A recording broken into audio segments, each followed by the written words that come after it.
ఇద్దరికి పెంపుడు తండ్రికి దత్తపుత్రుడికి తత్వం బోధపడింది. ఒకడేమో నేను చాలా బలవంతునని చెప్పేసి డబ్బాలు గఫాలు కొట్టుకుంటూ ఉంటాడు. నేనే 40 ఏండ్ల ఒక పార్టీని పైకి లేపినా, నేను లేకపోతే ఆంధ్ర రాష్ట్రమే లేదు, నేనొక్కనే కష్టాల గురించి పట్టించుకుంటాను, ఒక పవన్ కళ్యాణ్ మాత్రమే ఆలోచిస్తాడు, ప్రపంచంలో ఇంకెవరూ ఆలోచించరు అన్నంత రేంజ్లో గఫాలు డబ్బాలు కొట్టుకున్నాడు.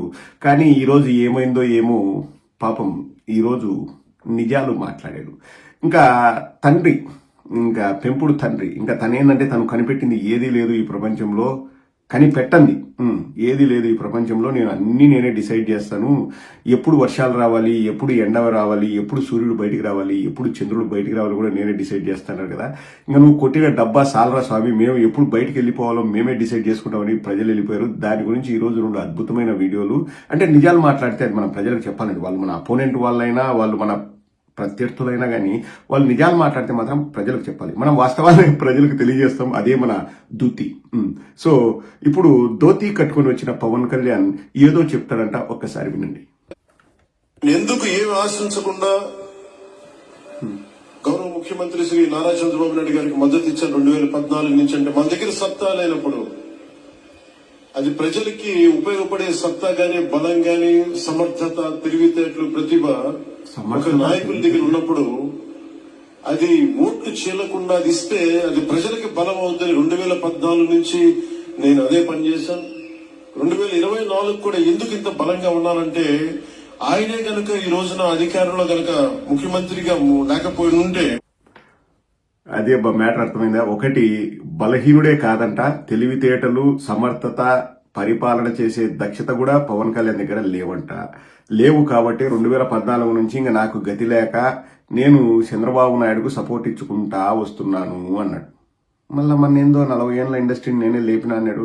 బాగా వ్యతిరేకత వచ్చింది కదా, తెలుగుదేశం వల్లే బాగా తిట్టారు. పవన్ కళ్యాణ్ కూడా తెలిసినట్టుంది, ఉండండి మనం కూడా కంట్రోల్లో ఉండాలా, ఇప్పుడు గీత దాటకూడదండి ఏ విషయంలో అయినా. ఇప్పుడు మనం ఒకసారి గీత దాటితే వాళ్ళు మేము ఇంకా నీతో విడిపోతున్నాము పో అంటే ఇంకా మళ్ళీ నెల రావాల్సింది రాకపోతే కష్టం కదా అని అనుకున్నారో ఏమో మనకు తెలీదు.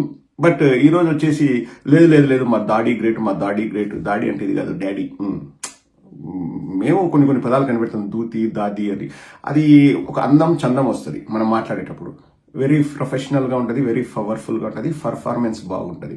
సో అలా ఎవరికి వాళ్ళకి శైలి ఉంటుంది. ఇప్పుడు నారా లోకేష్కి చెప్పాను కదండి నిన్న, పునర్నిర్మాణం చేస్తాం, అధ్యక్షులైన వారు లేకపోతే అద్భుతమైన జాతీయధ్యక్షులు, ఇట్లా నారా లోకేష్ గారి శైలి, నారా లోకేష్ గారిది. పాపం పవన్ కళ్యాణ్ ఇప్పుడు శైలికి భిన్నంగా మాట్లాడాల్సి వస్తుంది.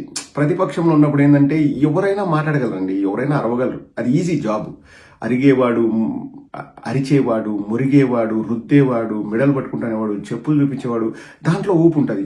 ఇప్పుడు మెల్లగా ఇటు వచ్చేసి శైలికి విరుద్ధంగా నా దగ్గర పవర్ లేదు, నా దగ్గర పర్ఫార్మెన్స్ లేదు, నా దగ్గర ప్రొఫెషనలిజం లేదు, నా దగ్గర పరిపాలన దక్షత లేదు, నా దగ్గర తెలివితేటలు లేవు అంటే ఇంకా అంతకంటే చేసేది ఏముంది అధికారంలో ఉన్నప్పుడు? ఎవరి మీద మురుగుతాడు అధికారంలో ఉన్నప్పుడు? ఇంకా మురిగితే పక్క డిపార్ట్మెంట్ వాళ్ళ మీద, ఇంతకుముందు వంగల్పూడి అనిత మీద మురిగారు, తర్వాత ఏమైందో మనకు తెలుసు, మళ్ళీ ప్యాచప్ అయ్యారు. ఇంకా ఎక్కువసేపు మురిగితే ఇంకా మళ్ళీ కట్టవలసిన కట్ అయితే ఏమో మనకు తెలీదు. సో ఇప్పుడు డల్గా మాట్లాడుతున్నాడు. సో పవన్ కళ్యాణ్ మొత్తానికి వాళ్ళ నాన్నని ఇంప్రెస్ చేయాలనుకున్నాడో మరి ఏమైందో కానీ, మన 40 ఏళ్ళ పార్టీని నేనే లేపినా అన్నాడు, ఈరోజు నాకు దిక్కు దిమానం లేదు అన్నాడు. సో అది పవన్ కళ్యాణ్ బాధ. అయితే ఇప్పుడు ప్రపంచానికే వెలుగును చూపించి, ప్రపంచానికే చదువును నేర్పించి, ప్రపంచానికే విజ్ఞానాన్ని పరిచయం చేసి, ప్రపంచానికే computers, AI, chat GPT, drones ఇటువంటి పవర్ఫుల్ పరికరాలన్నిటినీ పరిచయం చేసిన కార్యదీక్షుడు, ఇంకా తెలివితేటలు అన్నవి ఆయన్ని చూసే పుట్టాయా అన్నంత ఆశ్చర్యం పొందేలాగా, ఆ తెలివితేటలే అతన్ని చూసి అసూయపడేలాగా, అసలు విజన్ అనేది చంద్రబాబు పోతే విజన్ అనే పదాన్ని కూడా డిక్షనరీలో నుంచి తీసేద్దాం అన్నంత విధంగా ప్రపంచానికి విజన్ను నేర్పిన విజనరీ చంద్రబాబు నాయుడు ఈరోజు ఒక విషయంలో హర్ట్ అయ్యాడు. HURT, హార్ట్ కాదు, హర్ట్. ఎందుకు హర్ట్ అయ్యాడు అన్నది స్వయంగా చంద్రబాబు గారే చెప్తారు, మనం విని తరిద్దాం. బడుగు బలహీనోళ్ళంతా వెళ్ళిపోయారంట, వాళ్ళకు వినే ఓపిక ఉన్నదా అంట. వచ్చామా, కూర్చున్నామా, ఆ రోజుకి బిర్యానీ పొట్లాలు, క్వార్టర్ బాటిల్ తీసుకున్నామా, వెళ్ళిపోయినామా అని ఉంటదంట. ఆయప్ప చెప్పే సోదంతా వినే ఓపిక వాళ్ళకు ఉండదంట. ఇక్కడ చంద్రబాబు నాయుడు నువ్వు తేరగా బడుగు బలహీన వర్గాల వాళ్ళని తిట్టాల్సిన అవసరం లేదు చంద్రబాబు.